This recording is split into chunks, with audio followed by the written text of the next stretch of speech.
Tony, Kathy. good to see you Good to today. see you again. So I get the pleasure of interviewing Tony Ansems, who has been very involved with soccer through the decades. So Love we're of our gonna life. talk about this as part of our retrospective project as we continue on the journey of interviewing others in soccer. Now, I get the pleasure of interviewing Sounds you. great. Sounds Okay. great. So let's go back to the beginning. How did you get involved with soccer? Well, I played soccer as a kid in Holland. I was born in the Netherlands. Played for our local high school. Had a team. It was a Catholic high school. We had a league. We had 3 teams in my class. I was on the 3rd team. Wasn't that great of a player, but had fun. Enjoyed it tremendously.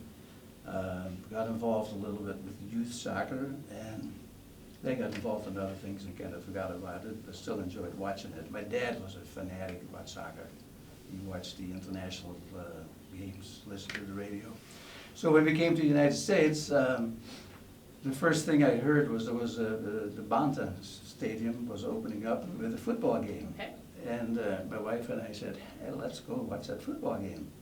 So we went to the Banta Stadium, but it wasn't the football that we expected. It was American football. Okay. So it's totally different what we had expected. So that was our first education of the game.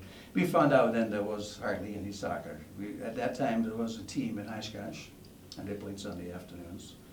But we got here in the mid-60s, and you try hard to get established, and you're too busy to look at anything else. But then in I think it was 67, 68, a friend of ours, Jan van Pelt, who was a great soccer player, he was involved in a new soccer club in Appleton, the Fox Valley Bombers. He said, well, you must have played. I said, yeah, a little bit. Well, come on over, he said. If you played a little bit, you're probably better than somebody who never played before. So that's where it all started. We played with the Fox Valley Bombers. Then I hurt my knee, tore meniscus, and Okay. tried to walk it off for a couple of years until I had surgery. But I couldn't play. And then they needed somebody from our area to be a commissioner in Milwaukee. I volunteered and been working with them ever since. That's 40 years ago, maybe. The rest is history. So let's go to your coaching. So you developed a love of soccer in your youth, and you and your wife noticed that there wasn't a lot of soccer to be had in this area. So you got involved with coaching. Walk us through your coaching career. That actually started at boys sports back then. But we were approached as a Fox Valley Bomber Club to help kids start a soccer program, which was very intriguing, very interesting, and we did that for a while. And then UW Fox Valley had a soccer program, and Willie Hertz was the coach, and Willie decided to quit. And the athletic director called me, because he knew I was part of the soccer club, if I knew of anybody that could coach there. I said, well, I might like to do that. That's how it starts, exactly. I did that probably for about 8-10 years and had a ball. And I got a lot of kids to love the game, and then we added that spring program with the university campuses, and got to take some coaching schools through the United States Soccer Federation, and yeah, I loved every minute of it. Then coached at Lawrence University. I coached the women's team for a while, and I coached at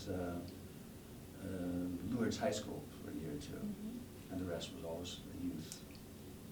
Let's talk about your kids. We interviewed Harry Kelderman today. He talked about his children and grandchildren in soccer. Tell us a little bit about your kids. Did they play? Yes, we have 3 boys, and they all played in high school. They all played for Harry.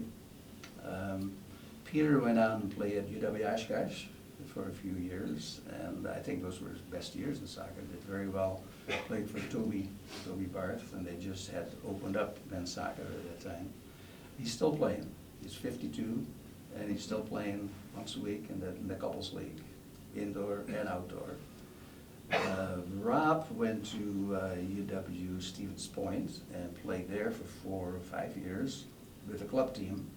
And in his junior year, they were in the national championship for clubs, and they beat Illinois State at UW Green Bay. Yeah, that was a big highlight, and it was all on a club basis. And Greg played for Neenah High School as well. Rob played both years when Nina went to state, won state, back in '86, '87. Okay. They've all coached their kids for a while. My youngest one, Greg, goes to the Minnesota United game a lot with his kids. They all love that stadium and love to watch them. They all still have a very high interest in the sport. And you have grandchildren too, that have a love of the game as well. Yes. Some of them played more and some of them played less. I would have liked to see them play more, but that's the way it works out. Mhm. They were pretty happy with what they were doing. But Morgan played for 3 years at Marion College. I played at Nina High School also. She had Harry as a coach 1 year. Loved the game. One of the first practices, she was like 6, 7 years old. Coach told her, Morgan, no, you got to learn to play with your left foot too. Left foot, exactly. And that became her best foot. Yes. That was her best weapon, yes. Mhm. So yeah, they all love the sport. Still I get calls after the game at US play, did you watch the game last night? Well, that's awesome. So what has your involvement been at the state level? I think it was '69 that I came on the board, the Wisconsin Soccer Association, and I was vice president for a while. I was the development director for a while. And this was all in the dark ages. I mean, there was hardly any soccer going on. There were little hotbeds here and there. I thought we did pretty well. We in Green Bay did very well. Later on, Oshkosh. But I think a big factor in the state was Milwaukee, with the Milwaukee Kickers. They ended up with thousands of teams. So it was easy. It was fun. The kids liked it. The parents liked it. Made a lot of friends through it, and we just enjoyed what we were doing, and we kept doing it.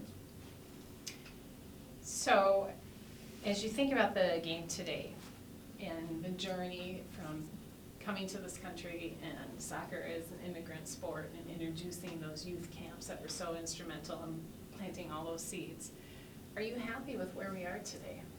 I'm ecstatic. It's wonderful. Besides watching it grow on a local level, television.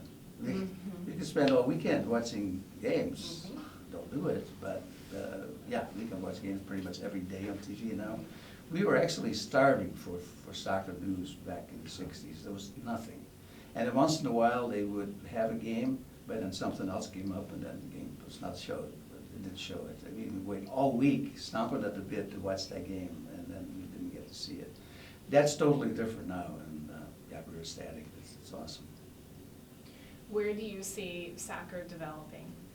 Where do you see additional things that we can do as a community? We talked to Freddie about the community support that you see through the decades. Is there something that, any other ideas that you think the soccer community could embrace? I think that more and more kids are now getting into the game with their parents in the back of their mind thinking, well, maybe this is a ticket to go to college.